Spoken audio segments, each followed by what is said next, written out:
Hello, I'm Sashir Chang with the University of Minnesota Judo Club, here with the Aikido Club too, also with Sensei Patrick here. So we're talking a little bit about knife defenses because we've been getting some questions about that recently with the unfortunate incidents going on, some recent spate of knife attacks that's been going on in the news. First off, just to emphasize, even for a trained martial artist, a knife attack is something very serious to deal with, and it's definitely not something that you want to take on lightly, and definitely you should never try to fight off someone with a knife unless there really is no other recourse. Again, a knife, to emphasize, is very, very deadly. It's not something to take lightly at all. Just to kind of cover just some basic points about philosophy. So when we think about when someone's attacking you with a knife, so what I like to think about is trying to minimize the amount of target you're offering. So I don't want to come onto them straight, but I want to come onto them in the side here and try to minimize the amount I'm protecting my vitals and the amount of my body that is immediately exposed to them. So most people are familiar with seeing fencers will turn to their sides basically for this very same reason to do that. Now generally, as far as a stance, what I've been taught to do is take a very defensive stance where I'm kind of protecting my head and my vitals here. And so I've got my hands up and I'm kind of protecting here and here rather than turning a target towards them. I'm basically ready to protect my vitals here. So again, I'm minimizing my target and protecting my vitals. Here, if he's doing a really realistic knife attack, he's not taking these big swings. He's taking very short stabs. So I'm trying to protect myself here as much as I can. And what I'm trying to do is, as I close up the distance here, it becomes harder. If he's trying to stab me, he's actually got to pull his knife back further. And so all I'm trying to do here is just jam him up here. And see how I've just got him jammed up here? And as I'm doing this, I'm just pushing his arm back into him. Just getting him here. So now from here, if I can bring his arm back, I got control of it. Even if I can't, I can push this back into him here, from here. Now from the judo standpoint, so I'm going to throw him. So as I got him here, as I'm just basically blocking him, for a second, trying to get this angle, is as I'm here, I'm just driving him back into my knee, standing up here. This is a shelf. Once I pull the shelf out and turn, down he goes. Now I've got control of him. Okay. But again, this technique is really realistic knife fight. They're taking a short stab. You're going to probably get cut. As long as I can minimize the amount of damage it does to me, I'm protecting my vitals, protecting my head, then I've still got a chance of survival. If instead, if I try to retreat from him, it gets harder and he has the advantage. So if we're here, protect, come in, and try to take the person down. Thank you. Patrick Riley Sensei, Aikido, University of Minnesota. We've been demonstrating and practicing knife defense techniques known in our arts as tanto tori, taking away a blade, and several main features, but one of them is just to not be a target, to move such that you cease to be the target, but that you're moving also onto a plane where you are starting to affect uke's center, not necessarily just focusing on the knife. The knife, though, there's some fairly good, reliable techniques for pushing the knife, guarding, blocking against the blade, and then doing something that distracts and or throws the core of uke, and then you have an opportunity to pin or take the blade away or throw the person. But the idea is to be safe initially, and if there's any action against the attacker, it's at their core, not necessarily just at their blade. So again, these things are not learned quickly in a short clinic, but we encourage long-time training. So thank you for this opportunity to speak.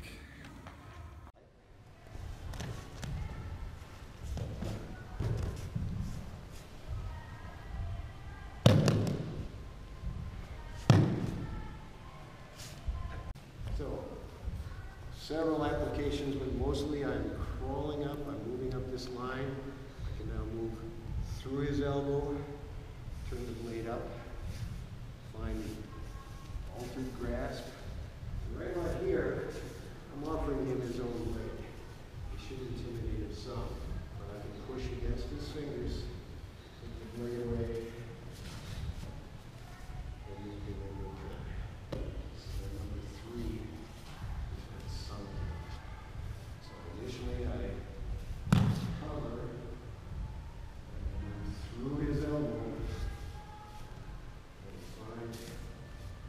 position on the heel of his hand. Push the blade out, down, and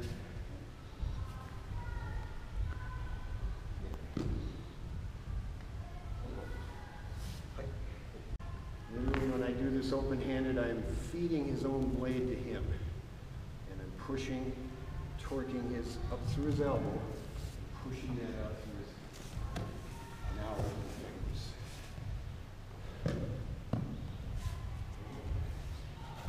Action. So he's going to do an overhand strike, and I'm coming in and blocking with my forearm here. But also I'm stepping off the angle here, so I'm clear of his body. Hi. So even if he strikes and I miss it, I'm at least clear of him, rather than coming straight into him where if I miss the block, he stabs me. So as he's coming angle here, now I'm just going to collapse this arm here, just drive it back into him here.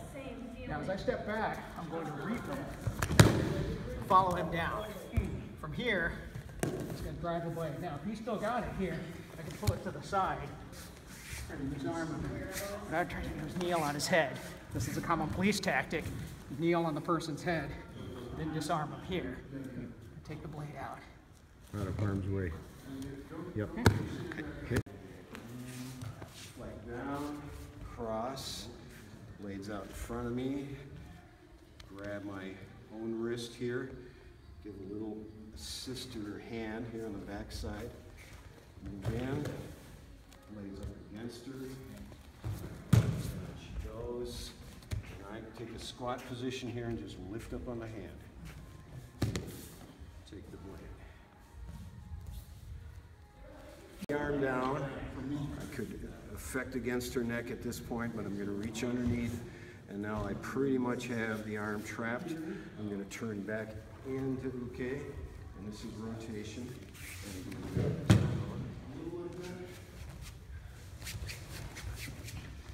And if I bend her wrist and pull up, this pretty much has a painful pin. And I can take the blade and still have the pin. Try to get me in the back, I'm still blocking him here. Now from here, I gotta watch out for the other hand, so I'm blocking him here. What I'm gonna do is I'm gonna come up, kneel, swing down, and here. Notice how I'm grab his hand, so I'm controlling the knife from the other side here. Now from here, I can just do a guillotine choke, and come through and throw him. Here. Okay, so this time he's doing a slashing attack, like he's trying to slash my throat. So he's trying to cut my throat here, so he's taking an arc coming from the outside in. So again, I'm gonna start off with a very defensive stance here, where I'm really covering up to really try to protect myself. So as he swings at me, so I can still block this here. And notice how when he swings, I'm closing up the distance to him. So I'm not hanging back, because if I start backing up, if I don't block it, the knife will get me. So as he's coming at me, I close up the distance here and I jam him up here. Now this hand's gonna come around and encircle his arm here. Now this other arm is just gonna come up and take his throat. And now from here, I'm just going to pivot and drop him. And I've still got his arm wrapped up here. So now if I just start straightening out, I've got an arm bar that starts coming on now. And so I've got him down here. I can also choke him, and kneel on his head. So again, beginning. He tries to come slash my throat, close it, block, hook it, take it down. And take the arm bar.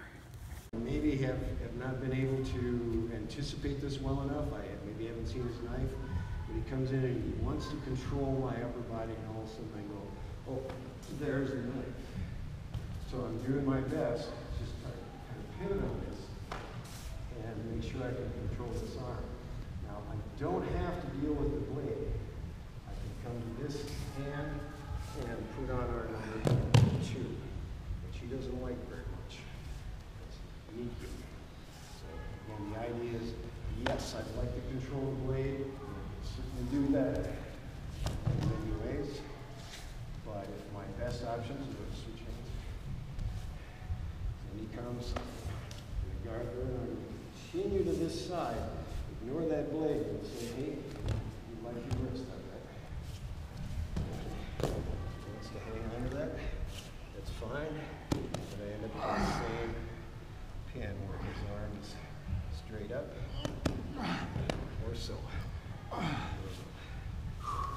sit and relax. Right?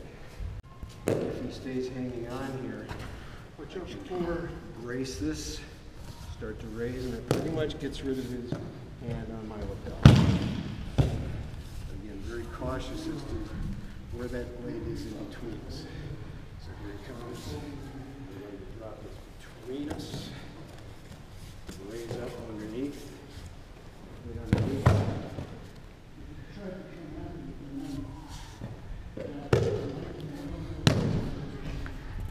So let's say the person has the knife up against you here. Again, this is a very bad position. In most cases, it's best to comply, but again, if this is a situation where you really feel like your life is in imminent danger here, generally part of it is to try to confuse the attacker by making him think you are complying. Okay, easy, okay, I'm just gonna reach for my wad here. But from here, I'm gonna turn my body here to get away from his neck, and as I do, simultaneously come in, knock the knife out of the way. Now as I come back here, I bring my hand under to fold his wrist here. And now what I'm going to do is move the knife back across him, stab him with his own knife. So again, well, Sensei Patrick, well, thank you for showing us some knife defenses. You as well, Shishu. All right, do you have any last comments to make? Last comments. All right. Just none of this can be learned in a 30-minute clinic. This all, any of this stuff is very helpful if you practice and re-practice, and it becomes second nature. You don't have to think about it when an incident happens. So we encourage training. Right. And to emphasize again, even if you are a trained martial artist, again, a knife is very, very deadly. You should never engage somebody with a knife unless there really is no other options besides that. Thank you very much. Thank you. Arigato gozaimasu.